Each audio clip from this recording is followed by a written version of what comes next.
শুভ সময় প্রিয় বন্ধুরা, জায়ানন্দিনী টেলিবাংলার কবিতার আসর থেকে আপনাদের সাথে আছি আমি সৈয়দা দুতি। আমার সাথে আছেন একজন গুণী বাচিক শিল্পী, লেখক এবং ঔপন্যাসিক মুস্তাফিজুর রেমন্ড ভাই। চলুন কথা না বাড়িয়ে সরাসরি চলে যাব রেমন্ড ভাইয়ের কাছে। কেমন আছেন ভাইয়া? আলহামদুলিল্লাহ, খুব ভালো আছি। আমাদের জায়ানন্দিনী টেলিবাংলা চ্যানেলে এসে আপনার অনুভূতিটা কেমন হচ্ছে আমাদের সাথে যদি শেয়ার করেন। একজন লেখক, কবি, কবিতার অনুষ্ঠানে আসলে আসলে কেমন লাগে এটা আসলে ভাষায় প্রকাশ করা সম্ভব না। বিশেষ করে সাহিত্য নিয়ে প্রোগ্রাম খুব কম হয়, আর সাহিত্যের একটা প্রোগ্রামে আমাকে আমন্ত্রণ জানানোর জন্য আমি জায়ানন্দিনীকে আমার কৃতজ্ঞতা এবং ভালোবাসা জানাচ্ছি। আন্তরিক ধন্যবাদ। লেখালেখির শুরুটা এবং সম্পৃক্ততাটা কখন থেকে এবং কিভাবে?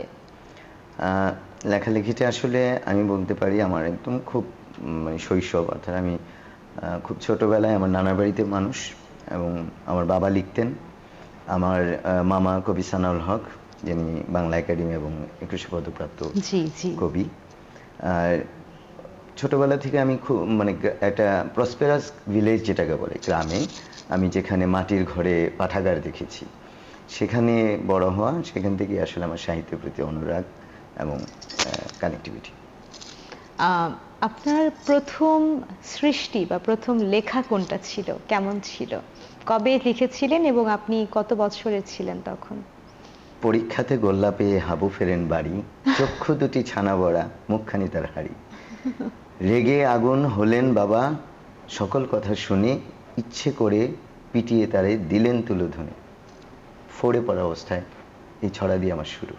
অপূর্ব একটি ছড়া ভাইয়া, খুবই সুন্দর একটা ছড়া আমরা শুনলাম। তবে এই পর্যায়ে এসে আপনার স্বরচিত একটি কবিতা আপনার কণ্ঠে শুনতে চাই। অনেক ধন্যবাদ। আমি কিন্তু আসলে শখের বসেই আবৃত্তি করি। আমি পেশাদার কোনো আবৃত্তি শিল্পী নই। আচ্ছা, তবে শিখেছি, মাহিবার কাছে শিখেছি, বাসাদার কাছে শিখেছি। তো ব্যাপারটা হলো, আমি কিন্তু লেখালেখি যেটা করি সেটা ম্যাক্সিমাম দ্রোহের কবিতা লিখি। রোমান্টিক কবিতা খুব কম লেখা হয়। তবে এই বইটাতে, এটা তো তোমাকে মনে দিয়েছিলাম, আমার প্রেম তোমার জন্য কবিতা। এখানে আমার বেশ কিছু রোমান্টিক কবিতা আছে, আমি একটি কবিতা আবৃত্তি করছি।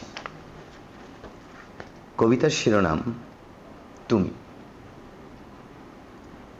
আমার মন খারাপের দিনে তুমি আমার হবে। আমি তোমায় নিয়ে রূপালী চাঁদের জোছনা দেখব। আমার রিক্ত ধূসর জীবন মাঝে থাকবে তুমি। আমি তোমার সুখের স্মৃতিমাখা গল্প হব। আমার না বলা সব কষ্টগুলোর শ্রোতা হবে। আমার সুখগুলোতে বসবাসের জায়গা দেব। আমার হৃদ আকাশের বক্ষ জোরে নীলিমা হবে।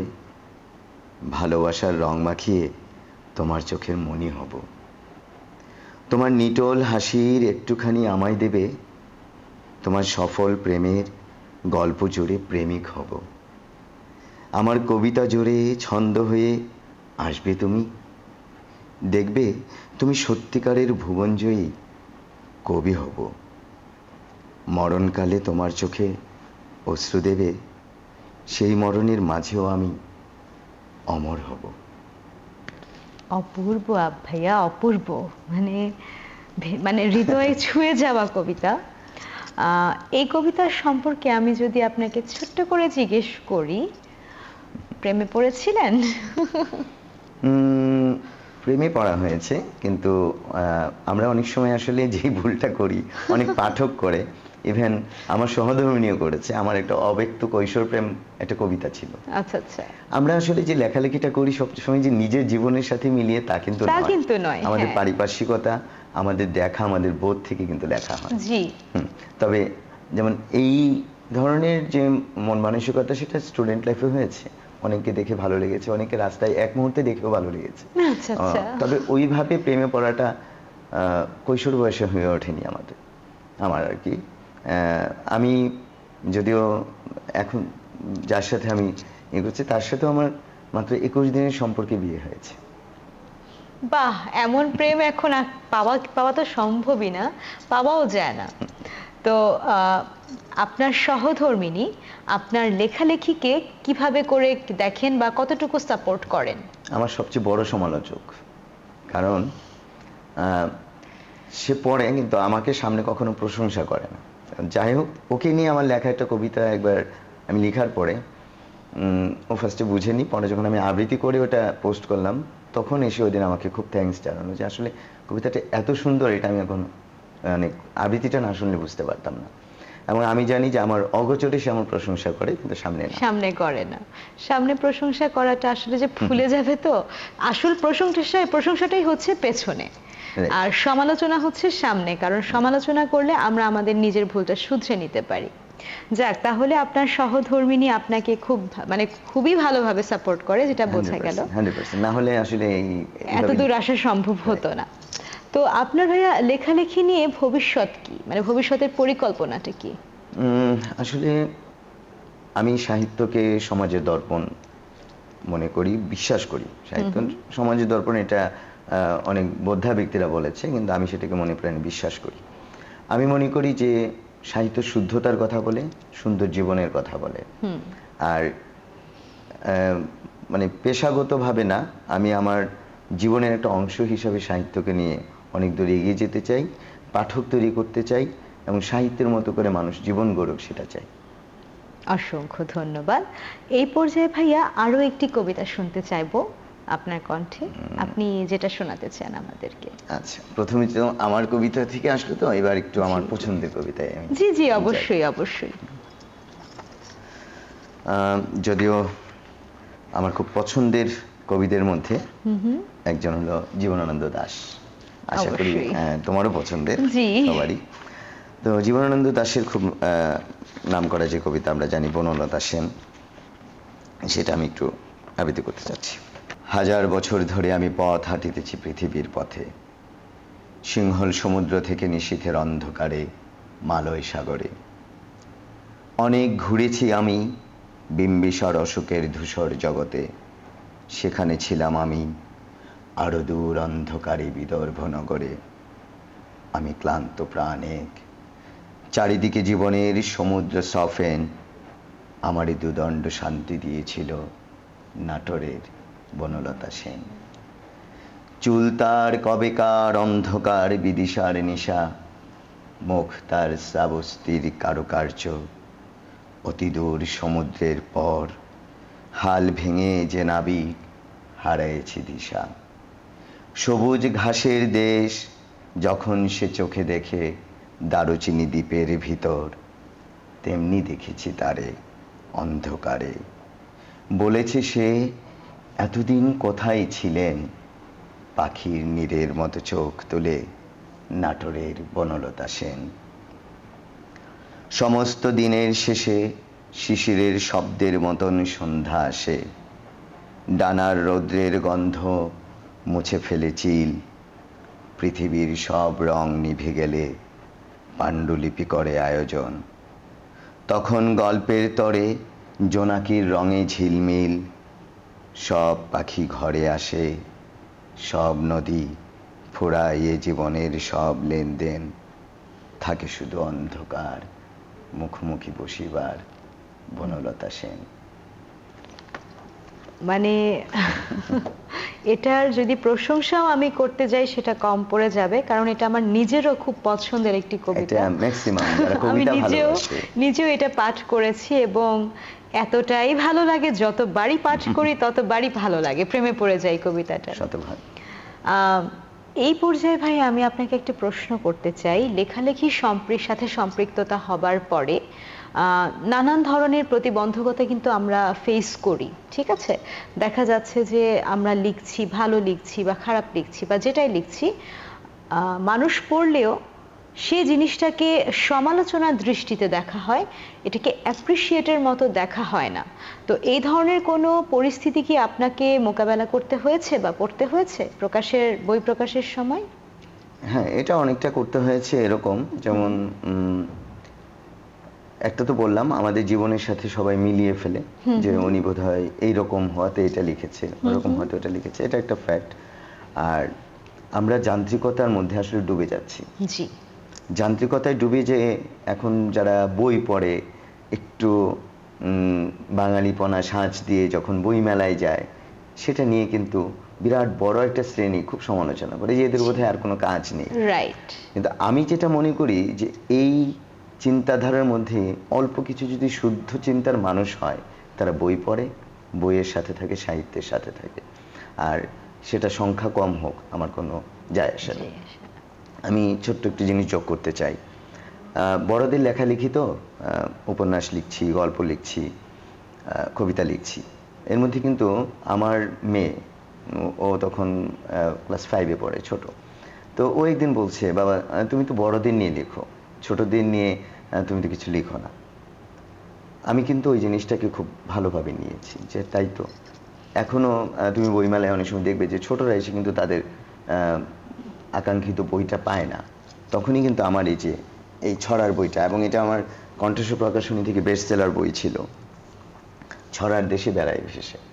তো এই ছড়ার বইটা আমি যেটা বলবো যে আসলে এখানে কিন্তু আমি বাচ্চাদের যে নৈতিক যে দিকগুলো, শুদ্ধ চিন্তাগুলোকে প্রাধান্য দিয়ে আমি ছড়া লিখেছি। ওই আগডুম বাগডুম ঘোড়াডুম সাজে ওই টাইপের না। হ্যাঁ, তো আশা করি যে এইভাবে যদি আমরা বলি যে নতুন প্রজন্মকে সুন্দর করে গড়ে তুলবো, কিন্তু আমরা এর জন্য কি করছি? আমি আমার জায়গা থেকে আমি মনে করি যে আমি এই কাজটুকু করে যাচ্ছি। ঠিক আছে ভাইয়া, তাহলে এই বইটা থেকে যেটা আপনার খুব পছন্দের বা আপনার মেয়ের পছন্দের সেরকম একটা কবিতা যদি আমাদেরকে শোনান। ঠিক আছে, আমার এই বইটা উৎসর্গ করেছি আমার 2 সন্তান আদ্রিতা ও আহনাফকে। তো এখানে আমি ছোট্ট একটা ছড়া, দ্বিতীয় ছড়াটা, তারাও মানুষ। তারাও মানুষ। আমি ওই যে বললাম যে ওদেরকে আসলে শুদ্ধ চিন্তার যেই, আমরা তো আসলে তাদেরকে ইট পাথরের নগরীতে রেখে একদম যান্ত্রিক করে তুলছি। তো এর মধ্যে থেকে তারা মানুষ নিয়ে আসলে কতটা ভাবে, কতটা ভাবাতে পারি আমরা। তারাও মানুষ। কৃষক, শ্রমিক, কুলি, মজুর শুধুই পেশার নাম, ছোট বলে তাদের তুমি করো না বদনাম। মানুষ তারা তোমার মতো, রক্ত একই লাল, তাই হেসো না তুচ্ছ করে দেখে তাদের হাল। ভালোবেসে তাদের পানে বাড়িয়ে দাও হাত, দেখবে তখন তাদের কাছে তুমিই বড় জাত। তো এরকম ছড়ায় পরিপূর্ণ। আমি এটার সাথে আরেকটা ছোট্ট করছি। জি জি, অবশ্যই। সোনার ছেলে। মিলেমিশে থাকি সবাই, সুখে কিংবা দুঃখে, একসাথে এগিয়ে যাই কে আমাদের রুখে। হিন্দু, মুসলিম, বৌদ্ধ, খ্রিস্টান নাহি কোনো ভেদ, গরিব ধনী এক হয়ে গড়ি সোনার দেশ। দেশ প্রেম বুকে নিয়ে আমরা যদি দাঁড়াই, সোনার দেশের সোনার ছেলে বলবে মোদের সবাই। অপূর্ব রচনা ভাইয়া, অপূর্ব। দর্শক, আমরা এই মুহূর্তে আমাদের অনুষ্ঠানের একেবারে শেষ মুহূর্তে চলে এসেছি। আমাদের প্রিয় ভাইয়া রেমন্ড ভাই, উনি একজন ঔপন্যাসিকও। আমাদের এই জায়ানন্দিনী টেলিবাংলার কবিতার আসরটিকে আমরা উপন্যাসের ছোট্ট কিছু লাইন দিয়ে শেষ করতে যাচ্ছি। আমাদের সাথে এতক্ষণ থাকার জন্য আপনাদের আন্তরিক ধন্যবাদ। জায়ানন্দিনী টেলিবাংলা চ্যানেলের সাথে থাকুন, চ্যানেলটিকে সাবস্ক্রাইব করুন এবং আমাদের পাশে থাকুন। সবার জন্য শুভকামনা রেখে আমি সৈয়দা দ্যুতি বিদায় নিচ্ছি। প্রিয় ভাইয়া, আপনার যদি আমাদের দর্শক সম্পর্কে কিছু বলার থাকে প্লিজ একটু বলবেন। দর্শক সম্পর্কে একটাই কথা, দেশটা আমাদের, দেশকে ভালোবাসুন, আর জীবনের জন্য সাহিত্য, এটা নিয়ে আমাদের কণ্ঠস্বরের পথ চলা। আমি যেমন কণ্ঠস্বর থেকে বই প্রকাশ করেছি, কণ্ঠস্বর প্রকাশনীর সাথে সরাসরি সম্পৃক্ত। আমি আমার সর্বশেষ আমি একটা কথাই বলবো, বিভিন্ন বয়সের মানুষ, পাঠকদের নিয়ে আমাদের লেখা। আমার এই 2টো উপন্যাসও কিন্তু আমি তরুণ প্রজন্মের জন্য লিখেছি, 2টি থ্রিলার ধর্মী উপন্যাস। বইকে ভালোবাসুন, শিশুকে আপনার যান্ত্রিক করার আগে তার হাতে বই তুলে দিন, সুন্দর একটি সমাজ সুন্দরভাবে গড়ে তুলুন। ধন্যবাদ। আচ্ছা ভাইয়া, আমার একটা প্রশ্ন ছিল। আপনি তো কবিতা লিখছেন, সাথে আরো অনেক ধর্মী লেখাই আপনি লিখছেন, তো কিভাবে আপনার মনে হলো এবং উপন্যাসে আসাটা কিভাবে আপনার, যে আপনি কখন চিন্তা করলেন যে আপনার উপন্যাস লেখা উচিত? আচ্ছা, এই প্রশ্নটির জন্য আগে তোমাকে আমি ধন্যবাদ জানাই। সবাই আমাকে আমার বন্ধু মহলে কবি নামে চেনে, আচ্ছা। কিন্তু কবিরা আসলে জীবন থেকে হয়, জীবন বোধ থেকে হয়। আর আমরা কিন্তু ছোটবেলায় কবিতার বই খুব কম পেয়েছি। হুমায়ুন আহমেদ, শরৎচন্দ্র, সমরেশ মজুমদার পড়ে আমরা বড় হয়েছি। তো সেই হিসাবে গল্প লেখার কাজটুকু আমার ভালো লাগে। আমার অনেক স্টুডেন্টরা আমাকে হঠাৎ বললো, আমি যেহেতু শিক্ষক, যে স্যার থ্রিলার উপন্যাস লিখেন। তো চিন্তা করলাম আসলেই তো এই প্রজন্মের চাওয়া এটা। আমিও খুব তিন গোয়েন্দা পড়তাম, তো থ্রিলার ধর্মী উপন্যাস দিয়ে আমার শুরু। হঠাৎ করে মনে হলো যে ওই বছর আমি কবিতার বই বের করিনি, এবারও করিনি। তখন আমার প্রথম উপন্যাস অচল এবং অন্ধকারের রানী এ বছরের নতুন উপন্যাস আমি বের করলাম। তো অচলটা আসলে করার সময় অনেকে আমাকে বলেছিল যে নামটা এরকম কেন, অচল কেন। আমি তোমাকে দুটো কথা শুধু বলছি অচলের, তাহলে অচল সম্পর্কে জেনে যাবে। আমাদের সমাজে আমরা অচল পয়সা, অর্থাৎ আমাদের ব্রিটিশ পিরিয়ড পাকিস্তানের যে পয়সাগুলো তুমি যদি দোকানে দাও, দোকানদার কিন্তু তোমাকে কোনো পণ্য দেবে না। অথচ এই অচল পয়সাগুলোকে দেখার জন্য আমরা মিউজিয়ামে কিন্তু টিকিট কেটে ঢুকছি, অথচ এটার দাম কিন্তু অনেক বেড়ে গেছে।